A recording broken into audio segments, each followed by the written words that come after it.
ជំរាបសួរពុកម៉ែបងប្អូននេះជាវីដេអូដែលពួកខ្ញុំទៅហូបមីហឹលចេញពីធ្វើការមកនោះគ្នា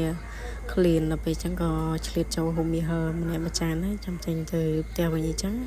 ហើយនឹងមីហឹលដែលពួកខ្ញុំហៅគឺមីហឹលគ្រឿងសម្បត្តិនិយាយពីមីហឹលនេះគឺខានហូបយូរមែនតើណាសាអីខ្ញុំរវល់ធ្វើការឲ្យថែមម៉ោងរហូតដល់ពេលចឹងហត់បានចូលហូបអីចឹងទេតែលើកហ្នឹងគឺដាច់ចិត្តហើយណាសាអី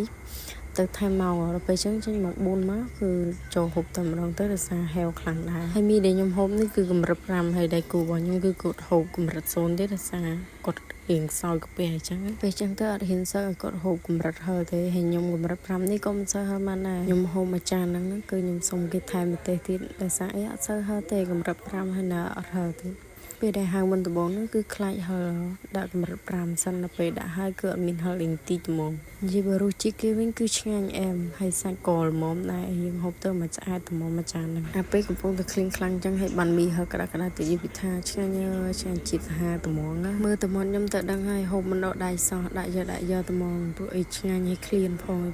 យាយពីថាហូបហ្នឹងគឺហូបមិនដកដៃតែម្ដងដាក់មួយម៉ាត់ហើយមួយម៉ាត់ទៅតែម្ដងហើយមីនេះគឺយើងហូបក្តៅៗគឺឆ្ងាញ់មែន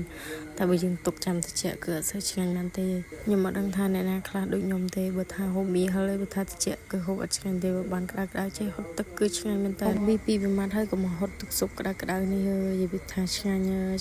បើនិយាយពីដៃគូខ្ញុំវិញគឺចប់ហើយមីមួយចានហ្នឹងគឺហូបអត់អស់ទេ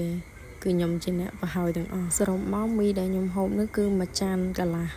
ភាសាអីខ្ញុំហូបរបស់ដៃគូខ្ញុំទៀតដោយសារគាត់ហូបអត់អស់ណាមួយក៏មិនសូវគាត់ហូបមីច្រើនណាស់ឲ្យគាត់ហូបតែសាច់ហើយនឹងគ្រឿងសមុទ្រដែលគេដាក់ឲ្យហ្នឹងទេព្រោះអីក៏រៀងខ្សោយកាពះអីចឹងបើខ្ញុំស្អីក៏ដាក់បានដែរមើលតែវីដេអូខ្ញុំផ្សេងទៅក៏ដឹងហើយខ្ញុំហូបទេខ្លាំងមែនតើចូលមកវីដេអូយើងវិញគឺដាក់មីមួយម៉ាត់ទៀតហើយគឺឆ្ងាញ់ខ្លាំងមែនតើហើយក្តៅនេះហត់ឡើងបែកញើសខ្ជាយថ្មងសម្រាប់វីដេអូនេះគឺខ្ញុំដាក់សលេងស៊ីនបានទេដោយសារអីគេចាក់បទចម្រៀងកំដរភីវាចឹងដល់ពេលចឹងដាក់សលេងស៊ីនការរៀងខ្លាំងហើយវីដេអូនេះគឺខ្ញុំកាត់ខ្លះទេដោយសារថតទៅរៀងវែងណែមួយម៉ាត់ហើយមួយម៉ាត់ទៀតមួយម៉ាត់ហើយមួយម៉ាត់ទៀតមើលទៅមកទៅពីរហូតបន្ទាប់ពីហូបខ្លួនឯងហើយឲ្យដៃគូបញ្ចុកទៀតហើយនៅវគ្គនេះគឺខ្ញុំបញ្ចុកប្រហិតគាត់វិញខ្ញុំកាន់ប្រហិតហ្នឹងរកបញ្ចុកគាត់យូរដល់ហើយខ្ញុំឡើងផ្លុំឲ្យតិចចឹងហើយក៏បញ្ចុកមីមុននេះចឹងបន្ទាប់ពីបញ្ចុកដៃគូខ្ញុំហើយគឺខ្ញុំមកហូបវិញនេះហើយមីនេះគឺថាមួយចានដាច់តែម្ដងហើយថែមរបស់ដៃគូខ្ញុំអស់បន្តិចទៀតនេះ